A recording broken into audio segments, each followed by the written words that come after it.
Merci de votre accueil, merci d'avoir créé les conditions, parce que bien évidemment le club est à l'initiative et je veux évidemment les remercier. Merci. Mais je veux redire vraiment que si vous n'aviez pas été au rendez-vous, si vous n'aviez pas créé les conditions qu'on puisse faire l'arrêt ici, évidemment ça aurait compliqué cette initiative. Donc vraiment je veux vous en remercier. Je veux juste dire un mot.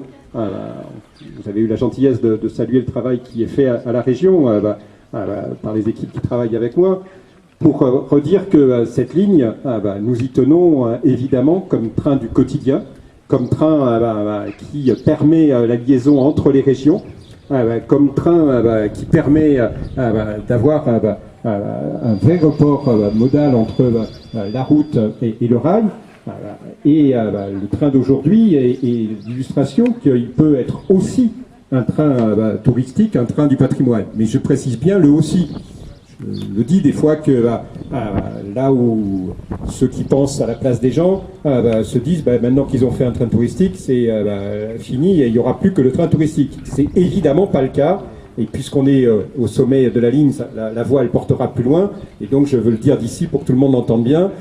Nous sommes pour que ce soit un train du quotidien et aussi à l'occasion un train du patrimoine, un train historique, un train qui permette d'avoir cette dimension du tourisme mais du partage. Donc voilà, c'est vraiment notre engagement. C'est pour cette raison qu'il y a cette poursuite et qu'il y a, pas plus tard que dans 15 jours, lors de la commission permanente, nous allons voter près de 100 millions d'euros pour des travaux d'urgence sur l'ensemble des lignes de la région, dont la ligne du Cévenol, parce que le propriétaire du réseau considère qu'il faut que des travaux soient faits, mais que bien évidemment, il ne va participer en tant que propriétaire du réseau que à peine 8,5%. Et donc, nous allons devoir financer le reste pour que cette voie continue de voir passer des trains. C'est notre engagement, nous le faisons, mais c'est évident que c'est fait bien au-delà des compétences de la région, puisque nous ne sommes pas propriétaires de ce réseau et que le propriétaire et son autorité qu'est l'État sont déficients sur ces deux aspects-là, puisqu'ils ne financent pas ceux dont ils sont propriétaires. Je crois que c'est important de le rappeler, parce que pour celles et ceux qui étaient dans le train, vous avez vu ces paysages, vous avez vu cet intérêt de la voie.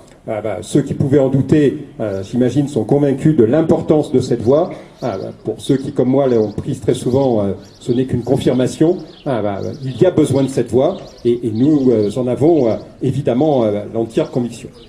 C'est pas un train du patrimoine, je viens de dire, c'est pas non plus un train de la nostalgie. C'est un train qui l'année prochaine aura 150 ans. Et nous serons évidemment au rendez-vous des 150 ans, mais les 150 ans pas pour regarder derrière, les 150 ans pour prendre toute la force issue de ces 150 ans pour se tourner résolument vers demain, parce que dès le mois de juillet, des nouvelles rames vont arriver, elles seront en service à partir du mois de décembre, elles montreront que cette ligne est une ligne d'avenir et pas une ligne du passé, et une ligne qui est riche de ces 150 ans, pour justement être tourné vers l'avenir. Et c'est ce que j'aurai beaucoup de plaisir à partager avec toutes celles et tous ceux qui, l'année prochaine, participeront aux initiatives nombreuses pour les 150 ans. Et je vous y donne rendez-vous d'ores et déjà. Merci, bon appétit et bonne fin de journée.